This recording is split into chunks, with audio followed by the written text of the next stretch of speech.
Imagina essa cena. Você e seu grupo de aventureiros estão numa taverna, cercado por ruídos de canecas batendo, música folclórica ao fundo e aquele cheiro imaginário de cerveja e madeira úmida. De repente, entra um mensageiro desesperado, trazendo más notícias. O reino está à beira de um colapso, e as forças do mal marcham rumo à capital. E apenas vocês podem impedir a destruição completa. Você já viu essa cena antes. Eu aposto que sim. Quase todos os RPGs de mesa ou videogames começam com cenários parecidos. O mundo tá desmoronando, seja por uma guerra iminente, um apocalipse, ou uma ameaça sobrenatural que ninguém viu chegando. Isso não é coincidência. Essa estrutura tem um motivo, ou melhor, vários. Primeiro, ela cria urgência. Afinal, uma história onde tudo tá bem não dá muito o que fazer, certo? Os jogadores não se reúnem para resolver disputas triviais de comércio ou ajudar camponeses a regar seus campos, embora isso possa ser divertido para campanhas mais alternativas. O caos traz ação. Ele cria conflitos grandes o suficiente para justificar a presença de heróis. Mas será que isso é só uma escolha prática? Ou será que também reflete algo mais profundo sobre como criamos e nos conectamos a esses mundos? Hoje, eu quero explorar como os mundos de RPG são quase sempre retratados como caóticos e frágeis. Será que isso se limita à criatividade dos mestres jogadores? Ou será que é uma ferramenta essencial para o storytelling? Mais ainda, por que esse modelo de caos como ponto de partida funciona tão bem? Mas será que funciona mesmo? Vamos mergulhar nessa questão e entender se o caos é o combustível que move os RPGs ou se estamos simplesmente presos a um modelo narrativo que, talvez, precise de uma boa dose de renovação.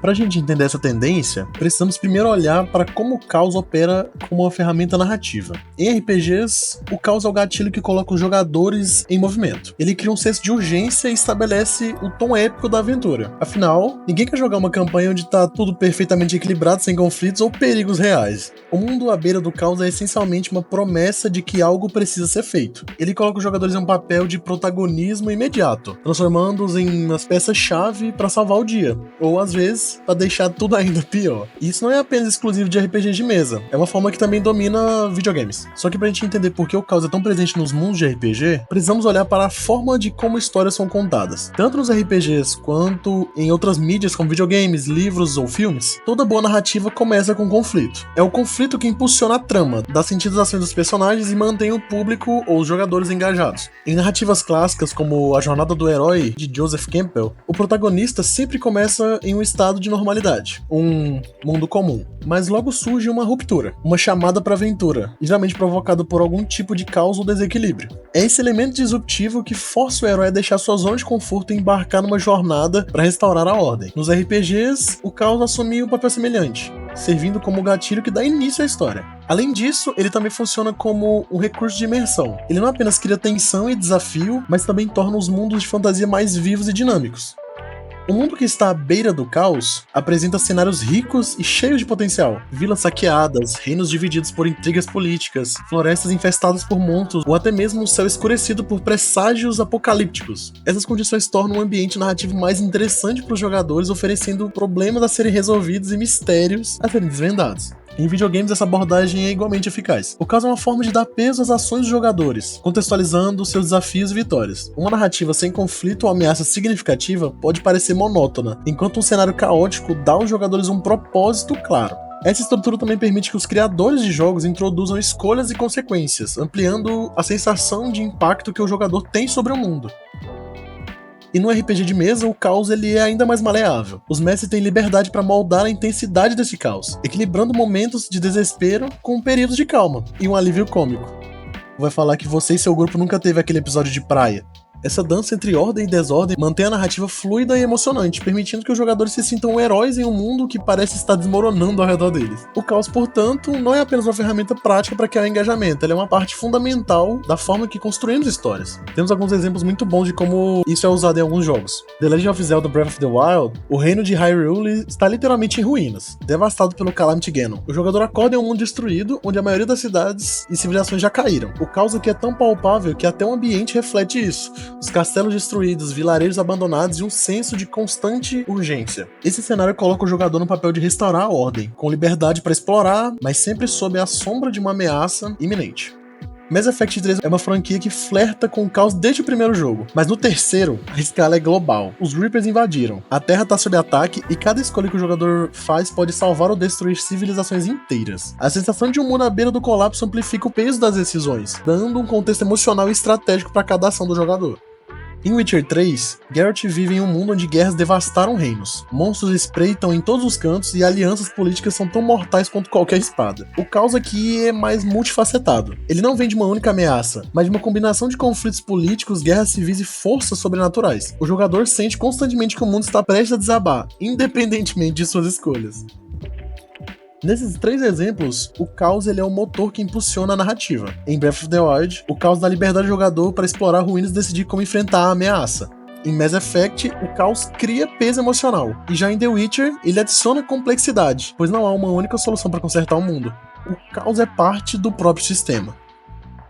E como você já tá imaginando, o caos funciona da mesma forma em RPG de mesa. Ele serve para tirar os jogadores da sua zona de conforto e colocá-los em situações onde eles precisam agir. Pense em D&D, onde muitas campanhas começam com um reino em guerra, uma cidade sob ataque ou uma profecia sombria prestes a se concretizar. O caos cria a aventura perfeita para um grupo de heróis se formar e agir, muitas vezes sem se questionar porque eles são os únicos qualificados para salvar o mundo.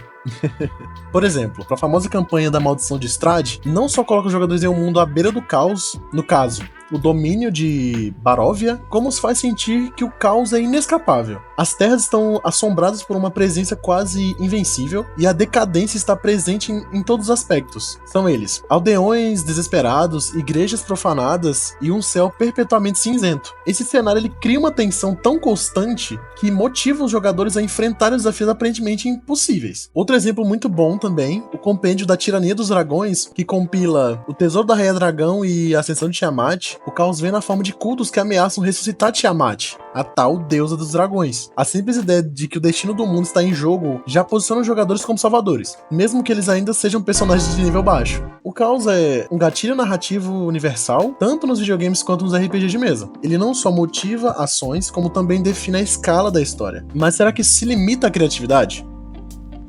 Essa é uma pergunta importante, porque construir narrativas em mundos constantemente à beira do caos pode, em alguns casos, se tornar uma muleta criativa. Dependendo de como o caos é apresentado, ele pode servir tanto como uma oportunidade de inovação, quanto como um artifício que engessa a imaginação de quem escreve e conduz as histórias. Por um lado, cenários caóticos oferecem uma tela em branco repleta de possibilidades. O mundo em colapso permite ao mestre ou designer criar eventos imprevisíveis, vilões memoráveis e dilemas morais que desafiam as expectativas dos jogadores. Imagine, por exemplo, um reino onde a magia está desaparecendo e cada feitiço lançado consome parte da alma de quem o conjura. Isso transforma o caos em algo único e pessoal, envolvendo os jogadores de formas inesperadas. E por outro lado, o excesso de caos genérico, como guerras, profecias apocalípticas ou vilões destrutivos que aparecem do nada, pode levar a histórias previsíveis ou derivadas. Se o caos é sempre tratado como uma ameaça externa, como um exército inimigo ou uma catástrofe inevitável, ele corre o risco de ser apenas uma desculpa para colocar os jogadores em movimento, sem oferecer profundidade ao mundo ou às decisões narrativas. A verdadeira criatividade não está em evitar o caos, mas em subvertê-lo. Um escritor ou mestre criativo pode transformar o caos em algo inesperado. Por exemplo, e se o caos fosse interno? Em vez de reinos em guerra, os personagens poderiam lidar com conflitos emocionais, dilemas éticos ou diferenças ideológicas dentro do grupo. E se o caos fosse ilusório? Talvez o mundo não esteja realmente à beira de um colapso, mas os jogadores acreditam nisso por conta de informações falsas ou manipulação por um antagonista astuto. E se o caos fosse cíclico? Em alguns mundos, o caos pode ser uma força natural, algo que sempre retorna, independentemente das ações dos personagens. Isso desafia os jogadores a pensar além da vitória imediata, buscando soluções sustentáveis. Um exemplo interessante é um joguinho chamado Planescape Torment. Ele é um RPG clássico que desafia a narrativa padrão do salve o mundo. Em vez disso, o caos é introspectivo. A jornada do protagonista não é sobre salvar um reino, mas sobre descobrir quem ele é e enfrentar as consequências de suas próprias ações. O caos aqui não é uma ameaça externa, mas algo que permeia a identidade e o passado do personagem. Outro exemplo é a série Disco Elysium, que coloca o caos na mente do protagonista. O mundo ao redor tem seus próprios problemas, mas o verdadeiro desafio vem das limitações, vícios e instabilidades internas do personagem principal. É um caos que não pode ser resolvido com espadas ou feitiços, mas sim com escolhas difíceis e reflexões profundas. Para os mestres de RPG ou criadores de campanha em geral, a chave para a criatividade é a variedade. O mundo não precisa estar prestes a desmoronar para parecer interessante. Momentos de instabilidade podem ser tão significativos quanto momentos de caos. Um equilíbrio bem ajustado mantém a narrativa fresca e dinâmica. Experimente cenários onde o caos não é o inimigo, mas sim uma oportunidade. Um mundo mergulhado em anarquia, onde os jogadores ajudam a criar uma nova ordem. Você também pode brincar com expectativas. Introduza vilões que acreditam estar salvando o mundo ou heróis cujas ações inadvertidamente aceleram o colapso. Dê ao caos consequências duradouras. O reino devastado por uma guerra não se reconstrói do dia para a noite, e os jogadores podem enfrentar as repercussões do que não conseguiram evitar. No final das contas, o caos não precisa limitar a criatividade. Pelo contrário, ele pode ser uma fonte inesgotável de inspiração, desde que tratado com intenção e inovação. Afinal, não é o caos em si que importa, mas como lidamos com ele, tanto como narradores quanto como jogadores. Imagine um mundo onde o sol nunca mais se pôs. Durante décadas, ele permaneceu imóvel no céu, queimando com intensidade implacável. As terras antes férteis agora são vastas extensões de desertos, e cidades inteiras vivem sob cúpulas que filtram o calor e a luz excessivos. O tempo, para os habitantes, tornou-se um conceito confuso. Não há mais dias ou noites, apenas uma eternidade dourada e sufocante. Os grandes reinos não caíram por guerras, mas por causa do desespero. As nações entraram em colapso ao tentar controlar os limitados recursos de água e sombra. Mas o mais assustador é que, em meio a esse caos climático, começaram a surgir rumores de que o Sol está observando. Em algumas noites, aqueles que arriscam caminhar sobre o céu aberto dizem ouvir um pulsar rítmico, como um coração. Às vezes, eles veem sombras impossíveis movendo-se na luz do dia eterno, e há aqueles que juram que o sol sussurra seus nomes. Você é um sobrevivente nesse mundo, talvez um refugiado de uma cidade que colapsou, um explorador em busca de respostas ou um acólito de um culto solar que acredita que o astro é uma divindade viva. Seu objetivo pode ser restaurar o equilíbrio, descobrir a verdade por trás da vigília interminável do Sol, ou simplesmente sobreviver em meio à loucura. Cada escolha feita pelos jogadores terá impacto. Será que é possível negociar com um deus luz? O que acontecerá se o Sol finalmente se puser? E o que há na escuridão que há tanto tempo foi esquecida? Esse cenário desafia os jogadores a enfrentar não apenas ameaças físicas, mas também dilemas psicológicos. Será que o Sol é mesmo consciente? Ou tudo aquilo é uma manifestação do desespero coletivo? E até onde os personagens estarão dispostos a ir para trazer de volta a noite? Agora é com você. Se você decidir testar esse cenário, compartilhe aqui comigo as suas experiências. Eu acho que pode ser algo bem interessante. E se testarem, como seus jogadores reagiram a esse caos incomum?